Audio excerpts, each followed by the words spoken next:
इसी आत्मविश्वास का परिणाम है कि कोरोना महासंकट और युद्धों के संकट के बावजूद भारत इतनी तेजी से विकसित हो रहा है। आपने देखा है कि कोरोना वैक्सीन हो या फिर इकोनॉमिक पॉलिसीज, भारत ने अपनी नीतियां, अपने सामर्थ्य पर भरोसा किया। उसी कारण आज भारत बाकी बड़ी अर्थव्यवस्थाओं की तुलना में अलग ही लीग में दिखता है। राष्ट्रीय स्तर पर भारत की इस मजबूती का फायदा उत्तराखंड समेत देश के हर राज्य को हो रहा है। साथियों, इन परिस्थितियों में उत्तराखंड इसलिए भी विशेष हो और स्वाभाविक हो जाता है क्योंकि यहां डबल इंजन सरकार है। उत्तराखंड में डबल इंजन सरकार के डबल प्रयास चारों तरफ दिख रहा है। राज्य सरकार अपनी तरफ से जमीनी सच्चाई को समझते हुए यहां तेजी से काम कर रही है। इसके अलावा भारत सरकार की योजनाओं को, हमारे विजन को भी यहां की सरकार उतनी ही तेजी से जमीन पर उतारती है। आप देखिए, आज भारत सरकार 21वीं सदी के आधुनिक कनेक्टिविटी के इंफ्रास्ट्रक्चर पर उत्तराखंड में अभूतपूर्व इन्वेस्टमेंट कर रही है। केंद्र सरकार के इन प्रयासों के बीच राज्य सरकार भी छोटे शहरों और गांव कस्बों को जोड़ने के लिए पूरी शक्ति से काम कर रही है। आज उत्तराखंड में गांव की सड़कें हो या फिर चार धाम महामार्ग, इन पर अभूतपूर्व गति से काम चल रहा है। वो दिन दूर नहीं जब दिल्ली देहरादून एक्सप्रेसवे से दिल्ली और देहरादून की दूरी 2.5 घंटे होने वाली है। देहरादून और पंतनगर के एयरपोर्ट के विस्तार से एयर कनेक्टिविटी सशक्त होगी। यहां की सरकार हेली टैक्सी सेवाओं को राज्य के भीतर विस्तार दे रही है। ऋषिकेश, कर्णप्रयाग, ये रेल लाइन से यहां की रेल कनेक्टिविटी सशक्त होने वाली है। आधुनिक कनेक्टिविटी जीवन तो आसान बना ही रही है, ये बिजनेस को भी आसान बना रही है। इससे खेती हो या फिर टूरिज्म, हर सेक्टर के लिए नई संभावनाएं खुल रही है। लॉजिस्टिक्स हो, स्टोरेज हो, टूर ट्रैवल और हॉस्पिटैलिटी हो, इसके लिए यहां नए रास्ते बन रहे हैं। और ये हर नया रास्ता हर इन्वेस्टर के लिए एक गोल्डन अपॉर्चुनिटी लेकर आया है।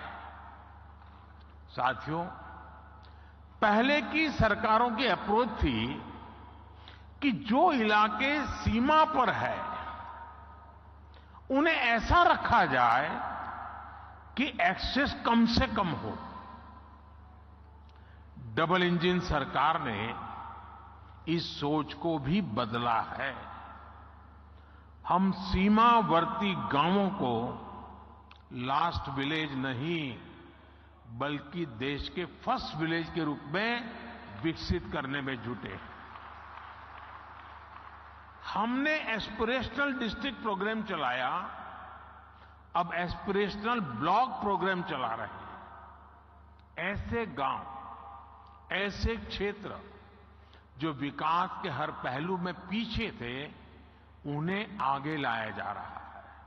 यानी हर इन्वेस्टर के लिए उत्तराखंड में बहुत सारा ऐसा अनटैप्ड पोटेंशियल है जिसका आप ज्यादा से ज्यादा लाभ उठा सकते हैं।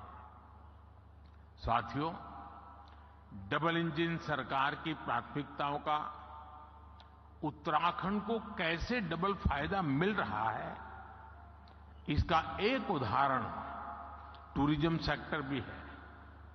आज भारत को देखने के लिए भारतीयों और विदेशियों दोनों में अभूतपूर्व उत्साह देखने को मिल रहा है। हम पूरे देश में थीम बेस्ड टूरिज्म सर्किट तैयार कर रहे हैं। कोशिश ये है कि भारत के नेचर और हेरिटेज दोनों से ही दुनिया को परिचित कराया जाए। इस अभियान में उत्तराखंड टूरिज्म का एक सशक्त ब्रांड बनकर उभरने वाला है। यहां नेचर, कल्चर, हेरिटेज सब कुछ है। यहां योग, आयुर्वेद, तीर्थ, एडवेंचर स्पोर्ट्स, हर प्रकार की संभावनाएं हैं। इन्हीं संभावनाओं को एक्सप्लोर करना और उन्हें अवसरों में बदलना, ये आप जैसे साथियों की प्राथमिकता जरूर होनी चाहिए। और मैं तो एक और बात कहूंगा, शायद यहां जो लोग आए हैं उनको अच्छा लगे बुरा लगे, लेकिन यहां कुछ लोग ऐसे हैं कि जिनके माध्यम से उन तक तो मुझे बात पहुंचानी है, लेकिन उनके माध्यम से उन तक भी पहुंचानी है जो यहां नहीं है। खास करके देश के धन्ना सेठों को मैं कहना चाहता हूं, अमीर लोगों को कहना चाहता हूं, मिलियनर बिलियनर से कहना चाहता हूं।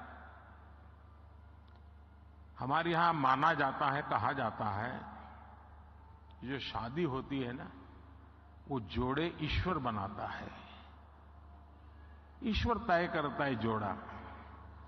मैं समझ नहीं पा रहा हूं, जोड़े जब ईश्वर बना रहा है तो जोड़ा अपने जीवन की यात्रा उस ईश्वर के चरणों में आने के बजाय विदेश में जाकर के क्यों करता है?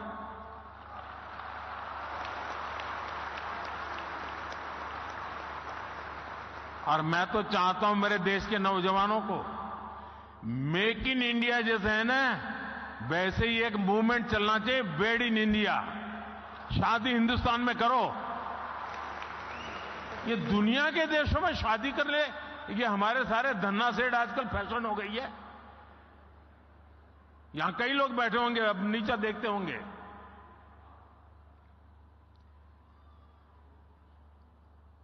और मैं तो चाहूंगा आप कुछ इन्वेस्टमेंट कर पाओ न कर पाओ छोड़ो, हो सकता है सब लोग न करें, कम से कम आने वाले 5 साल में आपके परिवार की एक डेस्टिनेशन शादी उत्तराखंड में करिए।